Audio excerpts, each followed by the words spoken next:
everyone, and welcome to the Indie Creative Comics Podcast, where we are all about independent comics. I'm one of your hosts, Angel, with John Pepe. How's it going, Angel? Oh, no, it feels good that I got it right on the second time. It just sucks doing it the first time. And I was like, what the hell's missing? All good, brother. Second time in one day, huh? Yeah. 2 for Mondays. 2 for Mondays. I'm loving it because it's good because the second part of the night or day for us is having creators on and being able to talk to creators about their projects and stuff like that. So, guys, welcome to the Indie Creative Comics Podcast. This is the Indie Creator Spotlight, and we are happy, blessed in welcoming our next guest all the way from across the pond. Yeah, that's what they say. Yeah, I guess from Scotland, we've got David Barclay coming in to talk about his projects. So let's just get him on in here already. There he goes. Hello. Hey, David, welcome. Hey, Angel. Hey, John. Thanks for having us. Yeah, bro. So, all right. So we are on your time, right? It's midnight over there. Yeah, pretty close. We are just past 11. I'm so sorry. How are things looking in the future?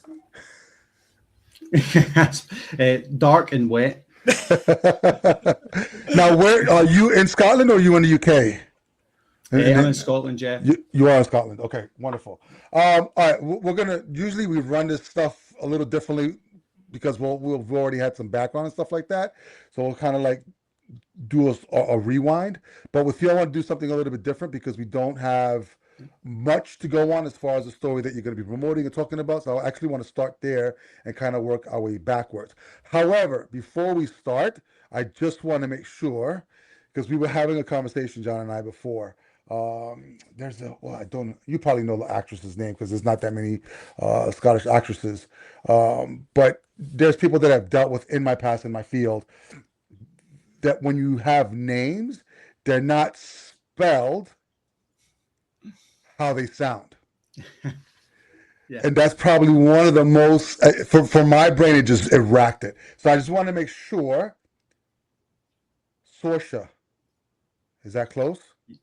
Yes, I mean it's a hotly debated topic. If you Google it, so there is very, very in amounts of way people pronounce it. But as far as I can say, SOARSA. SOARSA. All right, see, I was close enough, John. See? Yeah, it was good. No, you got it. Yeah. No, there's names that I've heard before, seen, and I'm like, there's no way in hell that what you're saying, what's coming out of your mouth, is what I'm seeing as far as letters are concerned. But, all right, good, we got that out of the way.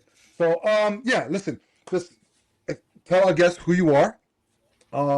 This is actually a Kickstarter that you're launching, and then kind of just dive into sort of what this story is that you're bringing to the world. Yeah, definitely. So, so I'm David Barclay, let's say Scottish-based writer and creator. Right now I'm working on SOARSA, which is a supernatural Norse comic set in a post-collapse Scotland, which is a fictional narrative I've created, emulating a post-apocalyptic world, but attempting to do it in a slower scale than a one seismic event that changes everything. The idea is how you watch the civilization decay over time, rather than falling apart at the one thing. It's quite a different approach from a lot of places where it's one big event that changes everything. In Scotland, we've got a lot of sort of folklore tales that really tie into this and really add into the idea of decaying slowly over time, rather than coming all out or finishing all at one time. It's trying to be as Scottish as possible, but while still being accessible. So I'm not trying to put too much Gaelic or Old Scots in there, but it's definitely a tone of it and a touch of it, especially around the sort of folklore and mythical side of things. You can start to see the Scottish folklore coming out there. But other than that, it's a very grounded story. It's based on essentially two characters going through a journey completely together but separately emotionally, and how they deal with it, and watching how different people would rise up in these hyper realities that we can create in these narratives. So it's exciting. I've been working on it for a long time. I didn't come into comic books traditionally, so before all this I was more likely to sell you a laptop in a store than write a comic for you. But this is where I've ended up, and I'm excited about it. Okay, so what inspired the story? So it was really my own love of supernatural stories. So I'm a huge geek at heart. I love anything supernatural, mythological, fantasy. So I was watching all these narratives, enjoying them, playing games, and you would constantly see bits of Scottish folklore fall through. And one of the most famous examples is Kate Sith, Final Fantasy VII, which is not a big cat that jumps about. It's a very dark story from Scottish mythology that has never really been interpreted correctly. And it got me thinking about other types of mythology like that, and I started leaning into things like the Banshee, which is another very strong story that is a lot of heritage here, and we still see echoes of it when we go through our history. We still see how it represents today and how we build that story forward.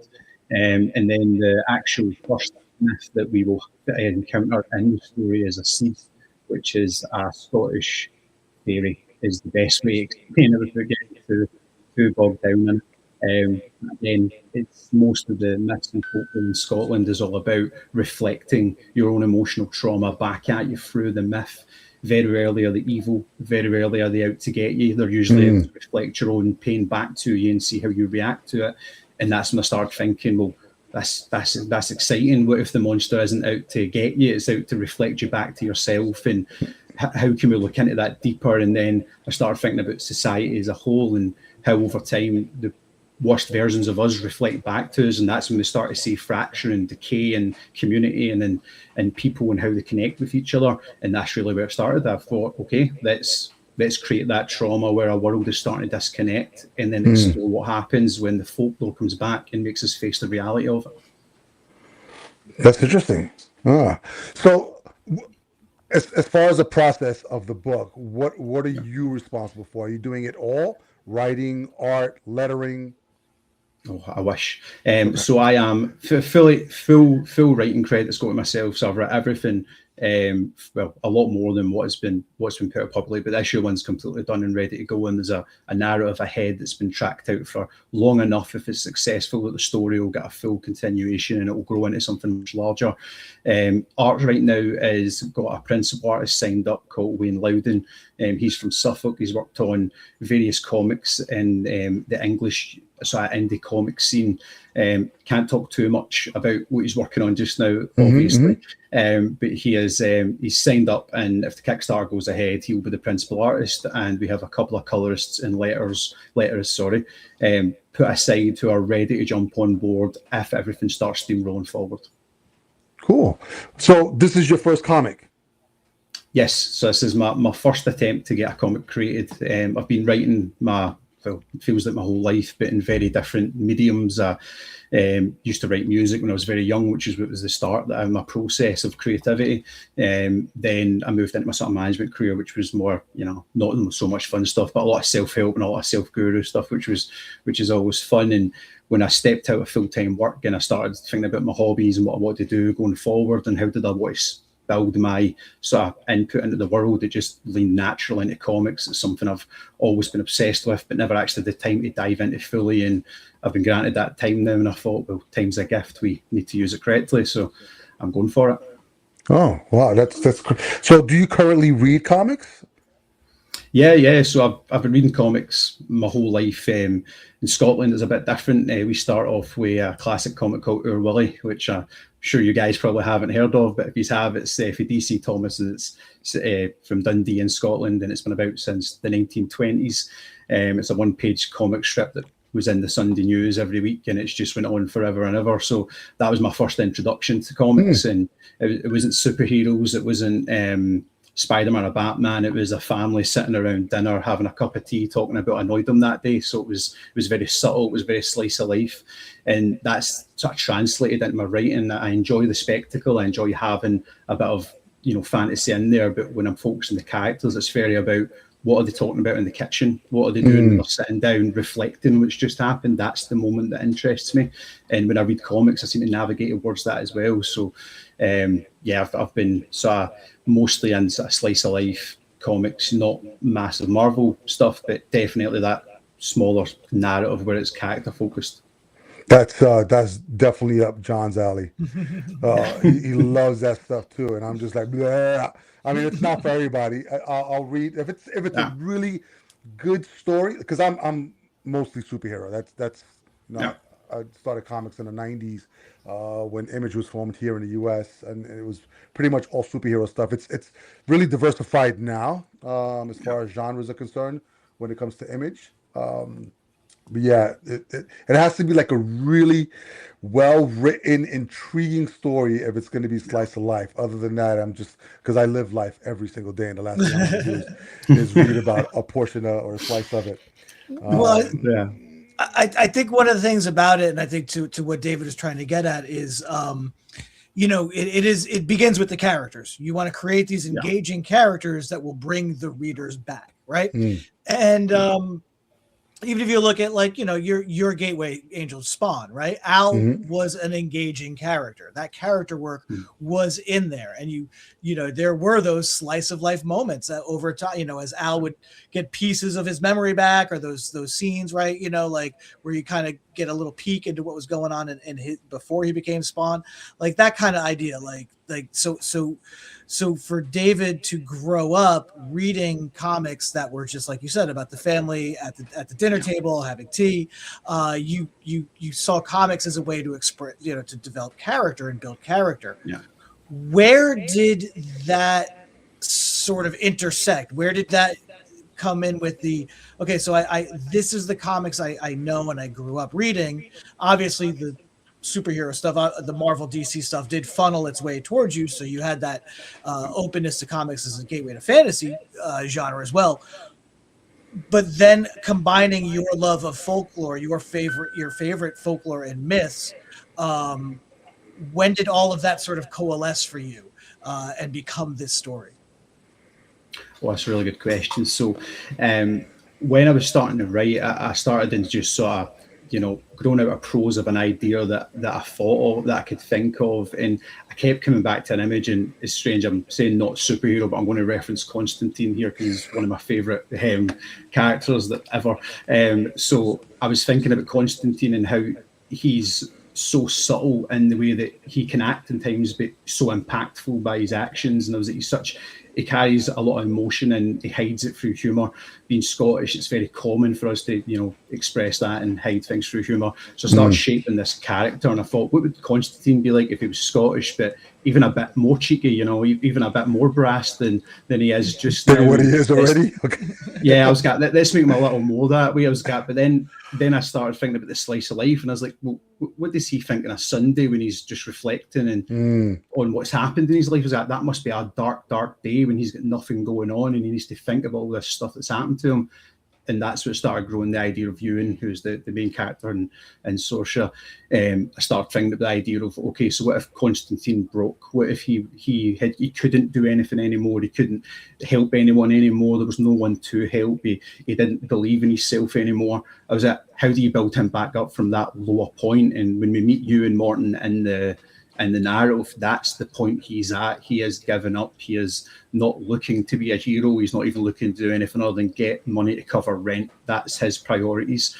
And I built from there. And I thought, so if we can explore his life in the very intense moments and emotional moments that he has, and then throw him back into this world of myths and supernatural and folklore, how would he tackle that now, dealing with the fact that he's already failed and broke before? And that built the story for me. From that point, it just came, and I could see the vision, the narrative. I started building his counter character who comes in, who's called Amy, and she's very much someone who thinks that no matter what's broken, we can fix it, we can go, we can get over this, that positivity, that has that edge where the world just keeps pulling that thread from her, and she can see, Ewan sees that, and the narrative between them is, can someone who's broken himself stop someone else from breaking, or are they just hurting them by being there? And it just, from that point forward, the story just came. Very good. Cool. Yeah, it sounds really interesting, and I think one of the things when we look at different genres, like for me, there's certain genres that are just about escapism, where you're just not thinking Mm. about anything. It's really not self-reflective. It's really just, popcorn picking, yay, and you let it go. It doesn't do anything to the brain at all, other than just, release those dopamines that give you that high of yay. It's Superman or some superhero is flown and done a thing. When it comes to the slice of life stuff, the stuff that I've read, the stuff that was really good to me was sort of like the stories that made you self-reflect Mm. within the story itself without you realizing it. So where the ones that lost me are the ones that are over preachy on their message. The ones that I really enjoy are the ones that are really subtle in their message, but subconsciously have you reflect on what's being told. And the way that you're explaining the story, you already have two people on the opposite spectrum. One who's, on his way down, and the other one who's just completely optimistic, and they're going to be able to tug back and forth, sort of like on their opinion. And I can see it weighing back and forth.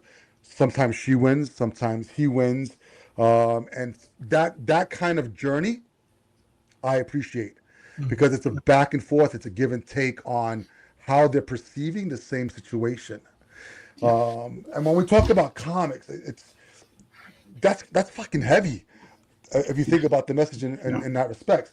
So I don't. I mean, it's your first comic, obviously, and I don't know if this is something that you've thought about in regards to how are you going to engage the audience, or what type of audience do you know who your book is for? Yeah, I mean, it's a hard thing to define. Even when you look at Scottish comic book writers, or the majority of them that are publishing, whether indie or otherwise, very rarely is their comic book set in Scotland, which is just a reality of comic books. People want, skylines they recognise and worlds that are familiar to them. But when I was looking at it and saying, so if I'm setting this in Scotland and I'm looking for people who want a narrative outside of those big cities, how am I going to make sure that I can catch their eyes? So really, I've been trying to build up, within Scotland, within the UK scene, try to get a little bit of awareness built up. I've been all over social media trying to do my thing, which is always good fun.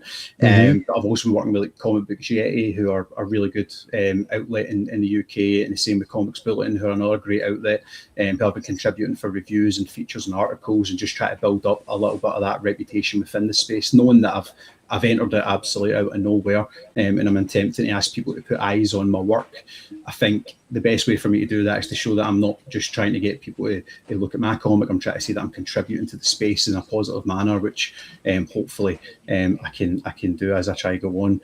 For me, defining the market for it is truly that thing where indie comics are always going to be discoverable. People are always going to be looking for something, and trying to catch them in is going to be through word of mouth. It's going to be doing things like this and getting support for you guys. And it's going to be when the comic's out, getting it in readers' hands and getting other people to look at it and spread the word of it. It's never going to be a big explosion. That's probably very rare in the indie comic space. But for me, just getting out in the world, getting people's eyes on it, getting feedback from it, seeing if they can connect the way I'm trying to interpret to it, that's the goal for me right now. Hopefully it grows more after that and it gets a larger audience and does everything that people want it to do. But right now, for me, getting the piece into the world and just showing that even a comic book can be placed, set in a place like Scotland, still be a character narrative, still have a great story, and be written by someone from here. And it's not happened as much as you would think it would. When you look at comic writers and artists from around the world that bring their heritage in quite a lot and station it in where they're from. So yeah, I'm looking forward to trying to contribute and see where it goes. Now, do you guys have conventions out in Scotland? Are there a decent amount of conventions? Yeah, we've got Scotland Comic Con comes around, and we've got a couple other ones in around the big cities, it's like Glasgow and Edinburgh. I've got a schedule filling up of ones that I'll be attending this year, but we're usually much more into the summer for that. So right now they're sort of in the setup phase and seeing what they'll be building into this year. But yeah, we've got quite a thriving community of comic book readers. If you look for anyone in Scotland, they're massive when it comes to reading comics books. It's always been there for us because we had sort of comic books growing up as the comic strip. So we seem to have a lot of readers, but what they're reading isn't necessarily coming from Scotland. It's a lot of that big US market coming in. So it's something that is a niche on a niche, which is always going to be a stab. But I think that as long as you treat the characters with care and you put the same love and appreciation into them that you would any other character, then I think that people can see that it's a story worth hearing. Yeah, that's cool. So how are you finding, so twofold, how are you finding writing for comics? And are there any influences? Is there any help in that community for you when it comes to writing comics specifically? Because it's a medium unto itself, and there's definitely things that you should and should not do. So I'm just trying to figure out that process for you for the first time. Yeah, so I mean, it's been a long process for probably about 18 months in total since I started trying to get the idea of, right, how do we work a comic. I wasn't starting totally from scratch when it came to script writing, so I have wrote scripts in the past through previous work, and I have had to do that a little bit, so I had an understanding of scenes and how we move through, and then a great purchase of Scott McDoodle's How to Understand a Comic was excellent as well, to get that sort of view inside the industry and how they view it, and learning about the gutter and how we use that to our advantage, and then page momentum, which was something I hadn't thought about before. So it's been a long process, and I think it's been trial and error when you've been sort of getting feedback from people within the community, which the comic book community is amazing, and anyone who says otherwise is in the wrong places. I've not had any bad interaction yet, and everyone is more than happy to read a couple of pages, let you know what they think, bounce back and forth with you, which has been really helpful and valuable for me in the journey through it. But yeah, a lot of YouTube videos as well. There's a lot of good guys out there doing a lot of YouTube videos on how you build and how you structure a comic. So there's a lot out there for people who might think it's maybe unattainable or difficult. It is, but there's definitely accessible, and you can get support from the community to do it. Yeah, I mean, it's definitely, and we as many creators that we've spoken to, I mean, in this day and age, it's probably the best time for independent creators to be creating, because there's so many resources out there. The community it's a lot smaller than people think, but it's a really supportive community. And there's so many resources out there in regards to being able to get the stuff done. And one of the things that's been huge over the past decade or so is definitely crowdfunding, because as much as I love a lot of the creators that we've spoken to in the past, and even creators that I know, there's the creation process, which is what creators primarily concern themselves with. But when it comes to the business side of it, when it comes to the actual finances, it goes over their head. Yeah. And when it comes to actually producing a book, dollars and cents matter. So unless you're, Bruce Wayne and have all these billions left over in an account somewhere where you can just fund the whole thing, it's difficult. It's hard. And I think you're doing something right. And from what I was hearing is, reaching out, trying to create a social media presence, and trying to create sort of like a fan base or an interest at least, before you launch this thing. Because I think you're launching in early February, right? Yeah, so right now it's due for February 3rd Okay. for it to launch, which I've been planning since probably mid-December through Okay. it. One of the benefits I did have is my previous work before I came out of it. I was, corporate manager, business, finance, all very boring, nowhere near as exciting as a comic book, but it did prepare me for the side of, okay, how do you fund it? How do you price it? How do you gauge it? Printing, distribution. So something that my head could wrap around really easily was that side of it, to go, I can see the production in this. If I can get something tangible that I can take to an artist, I know how to get to this other part of the process. So it's been fun doing that because I'm more comfortable with it.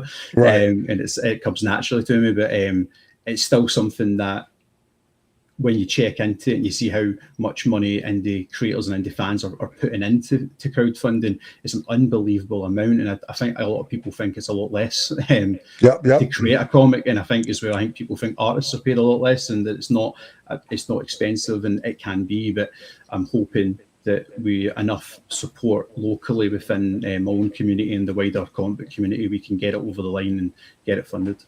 Yeah, it's tough because I mean, even just putting out a rough number, if you're putting out 24 pages and if you're writing it, then obviously you're not paying yourself, you're doing the work.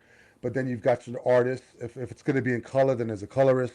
If there's a letter, then there's a letterist. So you're looking at least, $1,000 minimum for, bringing that book together. And that's not including whatever you're going to do as far as awards all the mailing out and stuff like that. It actually starts to creep up, and it's crazy how, some people don't think about those things, and at the end of the day, sometimes they don't even break even. They end up, in the red, because they're really passionate about the project. They want to get it out there, and sometimes it does make sense to be in the red, maybe for an issue or two to build up, sort of like that fan base. But if you're 5 issues in, 6 issues in, and you're still in the red, you're probably not going to be putting food on the table very soon, which is crazy. So now you're doing single issues for yours? Yeah. Okay. Yeah, so we are funding the Kickstarters to fund issue 1 and get that complete. Act 1 in total is written, and you're looking right now, we're sitting about an issue count about 6 for Act 1 in total. So the idea is to not try overextend the resources and try and get a huge narrative out there first, but try to get it a little bit more contained, with the idea that, by you're saying, if by the time we get to say 6 we're in the green, we can open up the second act and explore the world in a much larger area than we contained it within the first one. Yeah, it's good. It's tough because, as convenient as the resource is, there's so many people out there that are on crowdfunding campaigns, and I think the people that we've had on in the past that were really successful either did full-on trades, which means they had the first, 4, 5, 6 issues already collected into one booklet because they have a full story for somebody to support, or their issues were almost back to back to back. So you had an issue 1 that was being funded in February, went for 30 days, got funded, and almost immediately, like 2 weeks after the funding, then the issue 2 would be up, and so forth. The challenge is that if you have consistent readers, they're used to month when it comes to comics. So if you're going to the comic shop every Wednesday, like we do, then we know that every either 2 weeks, some books are coming out, which are the major titles. Indie titles can either be monthly. We've known some that have been bi-monthly, so every 2 months. Some of them have been once a quarter, which is crazy. But it all depends on whether or not you grab people in that first issue, and are they going to be interested in coming in the second issue? And that's the thing that we've seen a lot of, or actually more of, is they get the first issue out, and then it's 6 months to a year before another one comes out, and it's sort of like watching, like to me it's like Netflix. You get a season of something, and then the next season doesn't come up 5 years, and you're like, what the fuck was this about? Why am I watching this again? Kind of thing. So there's a balance there, and obviously we have our own lives, we have our full-time jobs, our families and stuff like that. But these are the things that I tell, especially when people are doing stuff for the first time on Kickstarter, to really think about it, because once it's out there in the universe, you can't take it back. And if you lose track of your timeline, then it just falls into the shuffle of thousands of things that are already out there, which is insane. But from what John and I heard today, and I can speak for myself, it sounds really interesting on what you're writing. This is something I definitely would, even though it's slice of life stuff, I'm sold on it and intrigued on it. The slice of life is definitely more tone in this, so they'll be sitting around having a couple of cups of tea, definitely having some conversations, but it won't be about things like where they got their shop, and it'll be a bit more intriguing. So I'm hoping it'll maybe catch that attention a wee bit. Oh, dude, I'll jump out the window. Yeah, well, I mean, again, what it seems to do is, that essential thing that I think makes all stories great is ordinary, relatable people in extraordinary circumstances. And so that's why you have that character work. You have that slice of life built in, right? But then you have like the crazy supernatural stuff happens. Yeah. That's just your entryway. It's your focal point in. It's what though. It's a lot of it's a mirror to the world, right? It's Walking Dead. That's what Robert Kirkman did. It was a zombie book, but it wasn't about the zombies. Yeah, it was about the relationships of the people that were going through this zombie apocalypse, which is why that fucking book worked so well. Because there's been so many zombie books after that are just they've been zombie books, but he focused on humanity at the end of the world, and some people are just they're wrong. They're just so bad, and then that's mixed in with the people that are on the opposite end, who are the optimists, who believe that they can build a better world, even in the shit that's happening. So that's, and I think that's sort of the line where you're at, where that supernatural stuff is, there. But it's that underlying story of humanity with the supernatural stuff happening, and that's what intrigues me, because it's a trope that's been done 1,000 times over. But what I look for is there something that is coming to the table that I've not seen before. And John we've been reading books for so long that we've seen everything. There's been times where we're reading something and John will guess what the fucking plot of the book is. And 2 issues in later, it's exactly what he fucking said. But it doesn't take away from the story.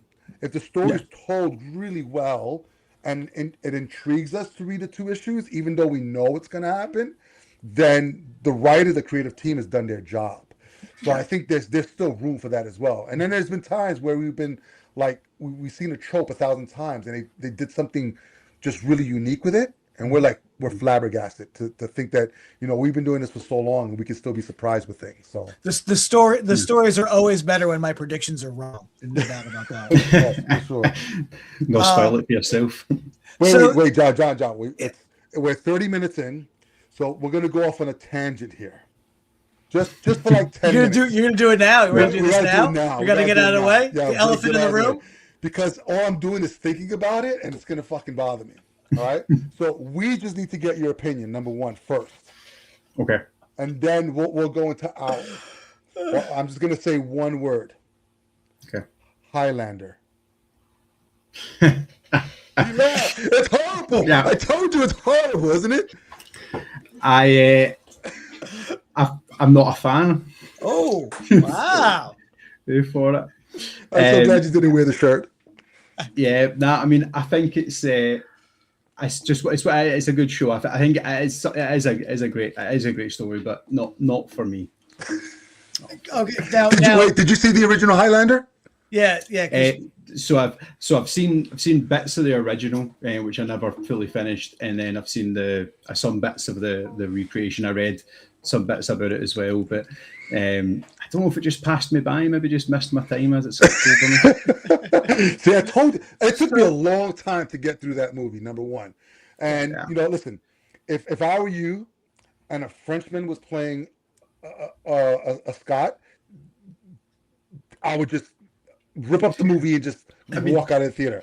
Dude, he was in the bar with actual Scots and trying to speak Scottish. It was ripping my heart apart. Then on top of that, Sean Connery, the greatest Scottish actor of all time, but playing the Spaniard. It made no sense at all. And I know I get so much hate on this because I think the premise of the movie is actually really good. Yeah. I just think the fucking casting was horrendous. Yeah. This is when they were also casting Mel Gibson as a Scottishman as well. So, they have a history of picking non-Scots to play Scottish. Yeah, well, he's Australian, right? Yeah. Although I will say Martin Compston is from my hometown, who's a great Scottish actor. So he's on Amazon and stuff. You've seen him, he's for the hometowns. He's a sort of hero around here, but an absolute great actor if you've not seen him. Yeah. Now look. You mentioned David. You did mention the Highlander series, so I gather you're a little younger than us, and that's the thing that you probably know most about Highlander. So my stance on Highlander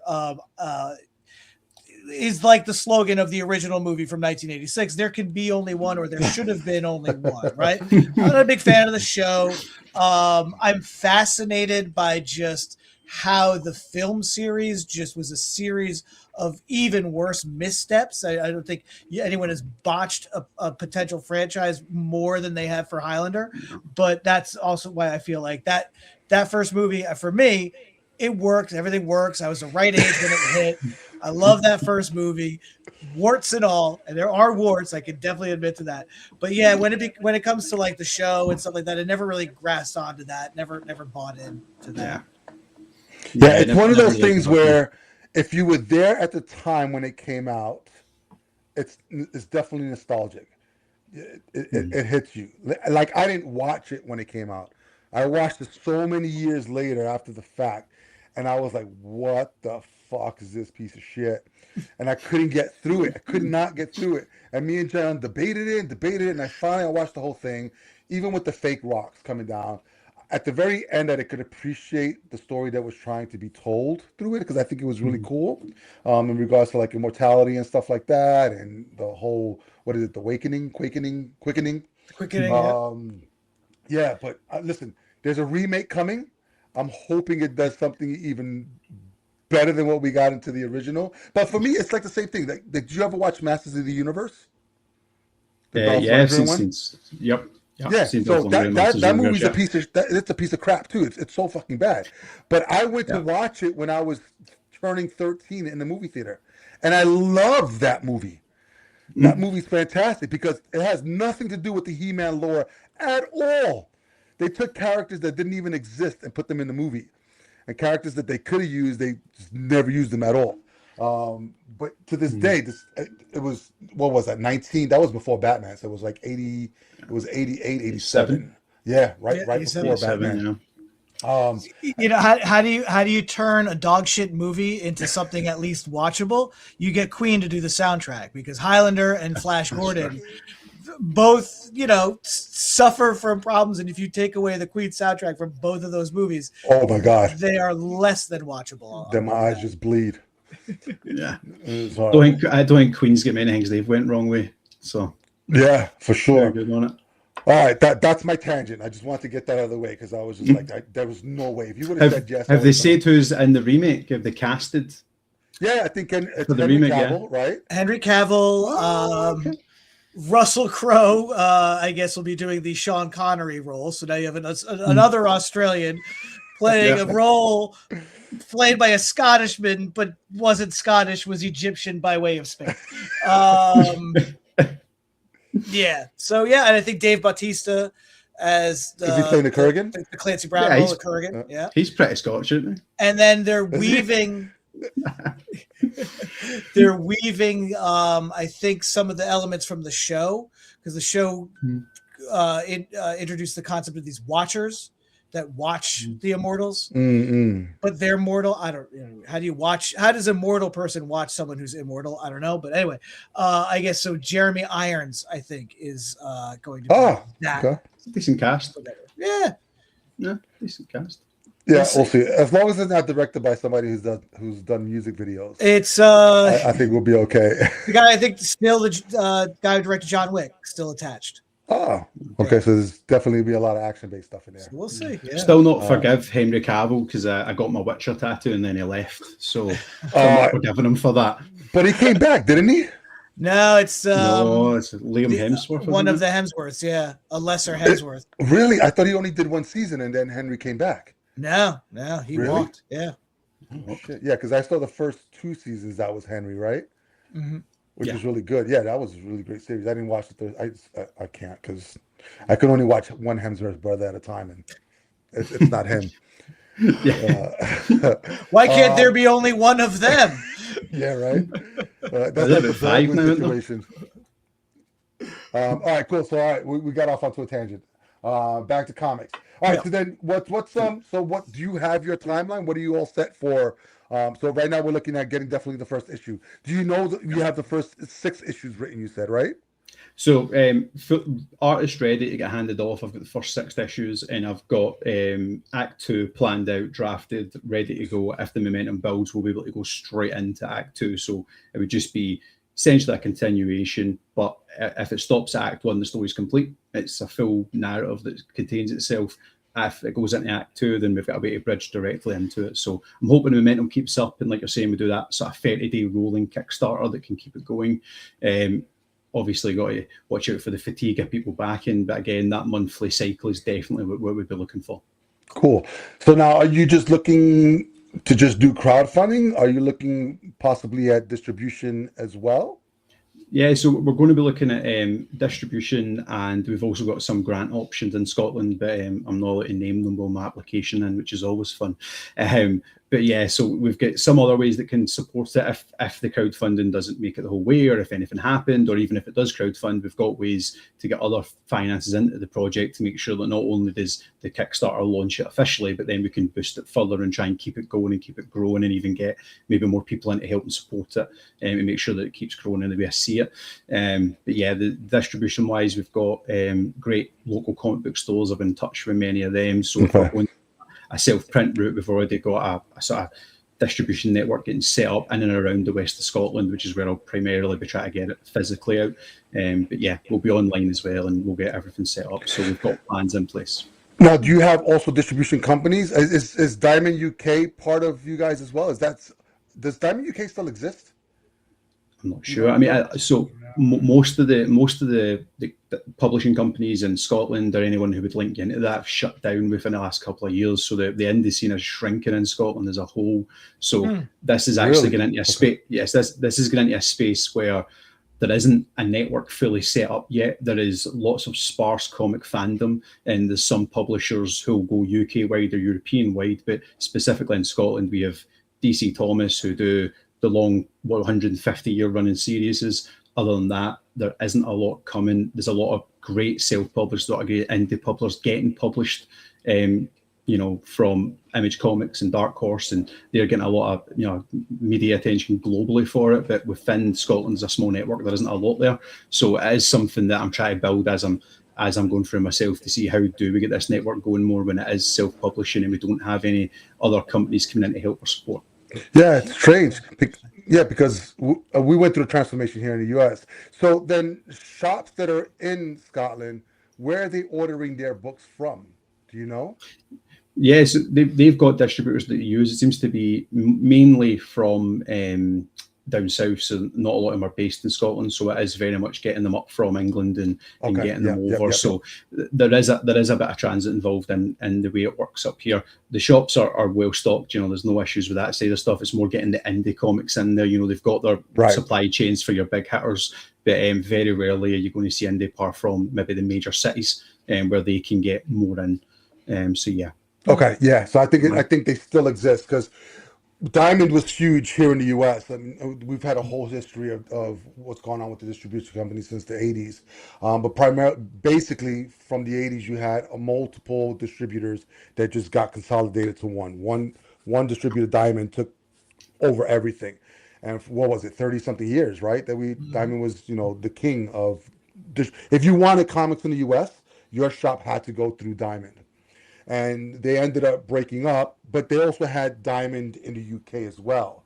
So all these, the top two, DC, Marvel comics, and then Image Comics, all these comics that were coming from the US were being distributed through Diamond UK over there. And then Diamond broke up here, ended up becoming two distribution companies. One where, it was Penguin Random House, and then the other one called Lunar. And, each one of those houses different publishers that they distribute in the US. So when Diamond went bankrupt, I believe Diamond UK got sold off separately. So I think that's why that's still operational the way that it is. Yeah. So that might be something to look into in regards to if you're looking for distribution outside of Scotland and moving over into England and stuff like that, then that's a way to get into it as well. Because listen, the margins for us as creators are so tight. I mean, knowing what price to price your book, and it's as easy as listen, Walking Dead was really successful. It was a black and white book, just done really, really well. It's being reprinted now in color, but the original was black and white, which can save you pennies on top of pennies.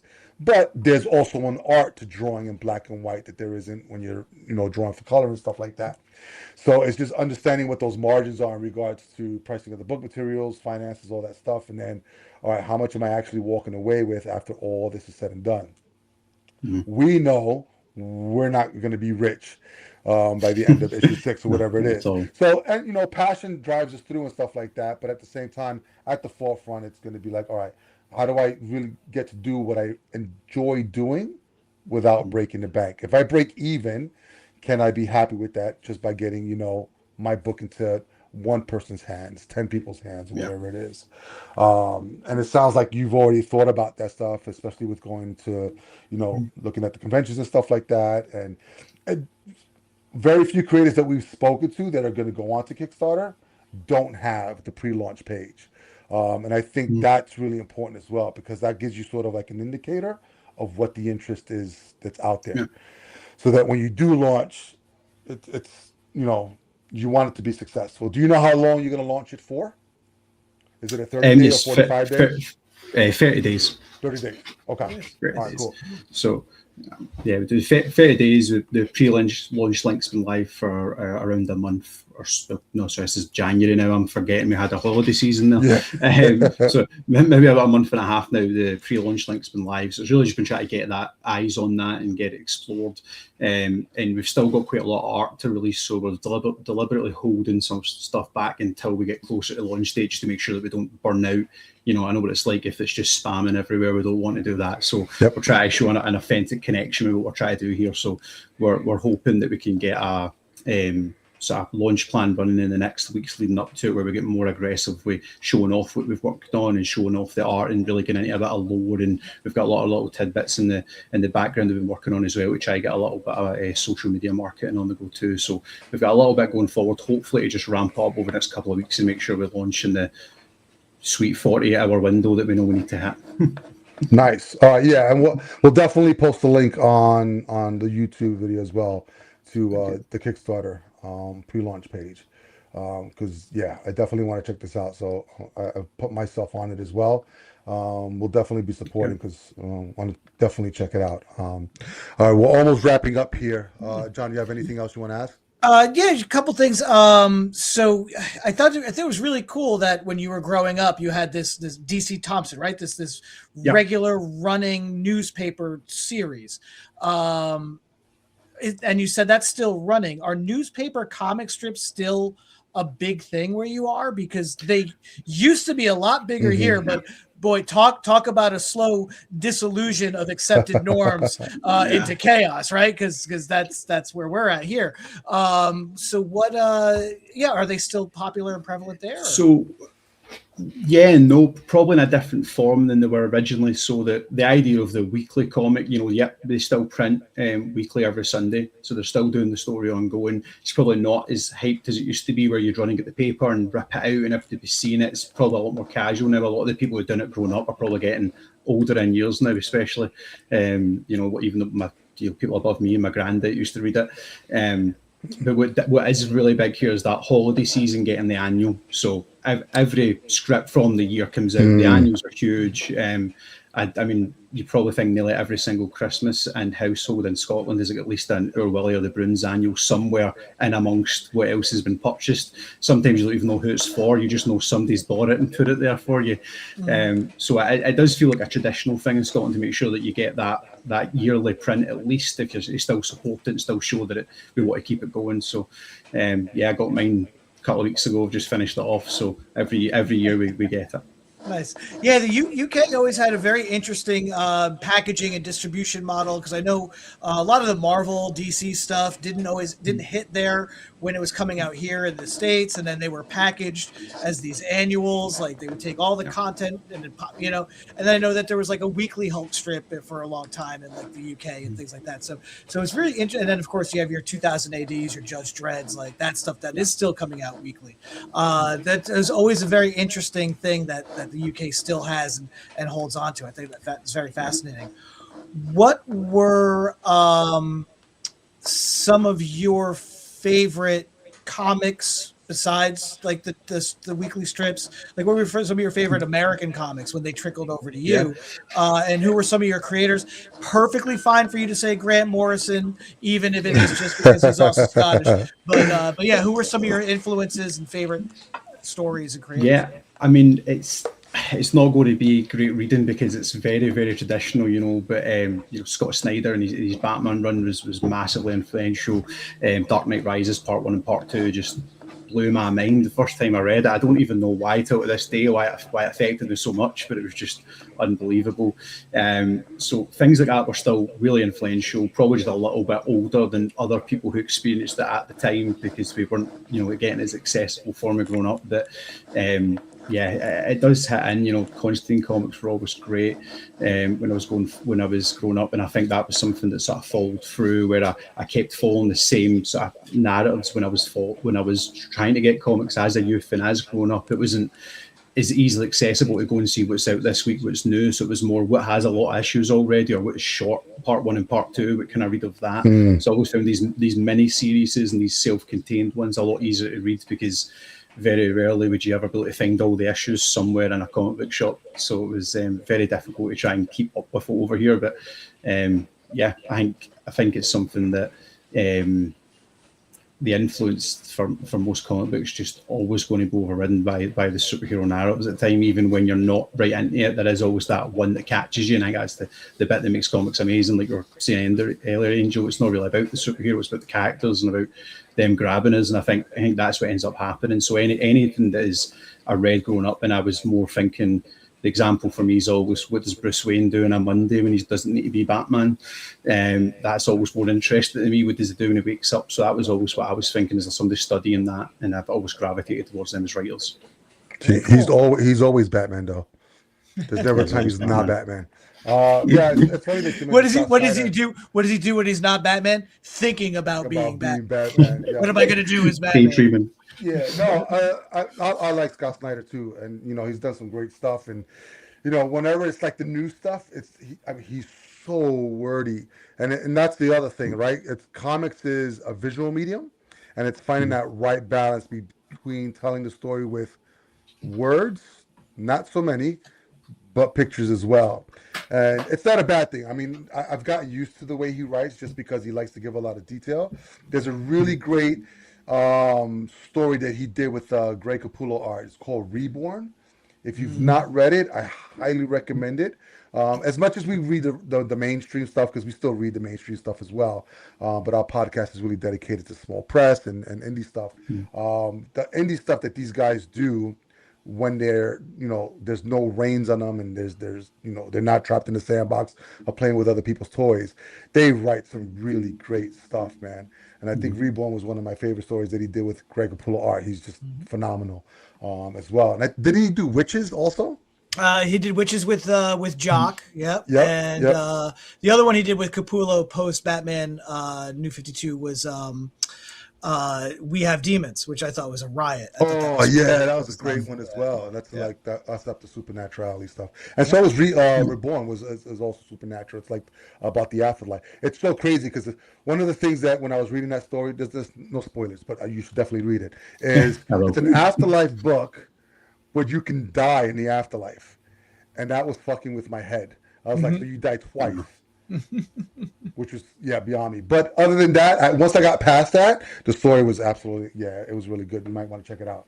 Because it's that Inception world, isn't it? What happens when you fall asleep when you're sleeping? What happens when you die when you die? Yeah, pretty much. It's cool.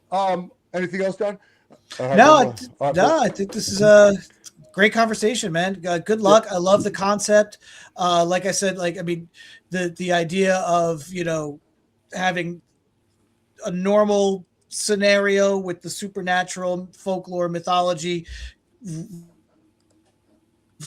wrapped up in that is really cool. Great concept. And again, the idea that this dystopia doesn't happen all at once in a flash. Yes. It's a slow dismantling of the norms. I wish that's something we could relate to here on this side of the pond.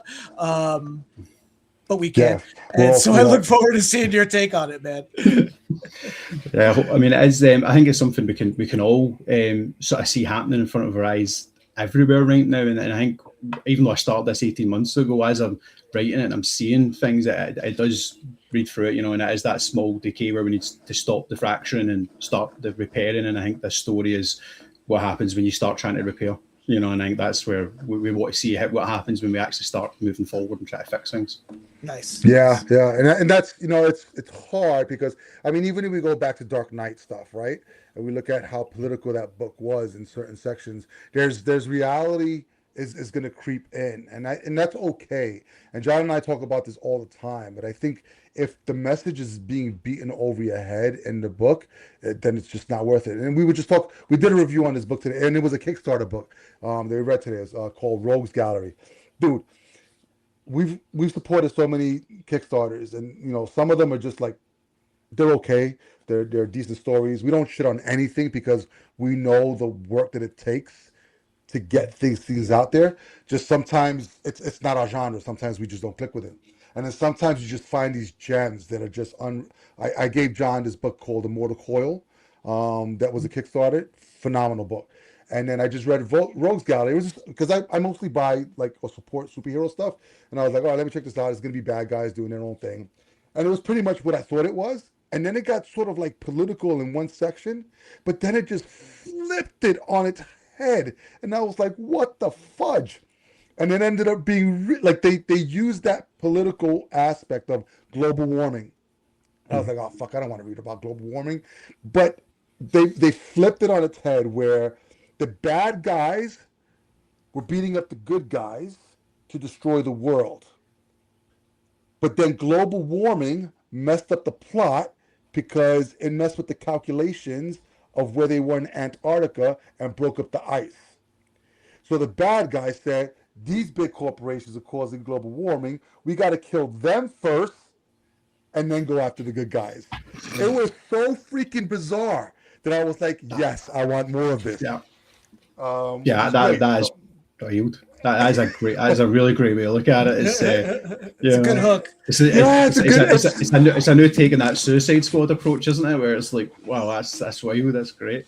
Yeah, so it just threw me for a curveball in that respect, and it doesn't make any sense. I'm the bad guy killing the good guy, but these guys are doing worse than what we're doing. So let's go beat them up first, and then take over the world, kind of thing. It was fantastic. So yes, listen, Dave, this has been awesome. We wish you all the best. Let's if we can, if you want to, after it's all said and done, want to come back on and talk about it and stuff like that, that'd be great to follow up and let these guys know what you got coming up after that as well. Yeah, definitely. I really appreciate it, and thank you for having me, guys. I really appreciate it. It's been great chatting to you, and it's been really good speaking about this because I've not had a chance to really speak about it a lot. I've bored the wife with it, so I'm talking to you guys now, which is a lot better. Do it. And I know it's close to midnight, so again, I apologize. I'm so sorry. No, it's okay. But yeah, all right, Dave. It's been absolutely wonderful. Thank you for being on, and best of luck, man. Good luck, man. Guys. All right, guys, that brings us to the end of the show. So if you like what you heard, subscribe to the podcast. Better yet, invite 100 of your friends to come along. And John and I are here every single week doing our thing. If you're a creator like David and want to be on the podcast, just go over to indiecreatorcomics.com, fill out the podcast form. John and I will love to have you on. Social media links, Indie Creator Comics, all over the place. And last but not least, please support your local comic book shops, because without them, we would not be able to do what we love to do.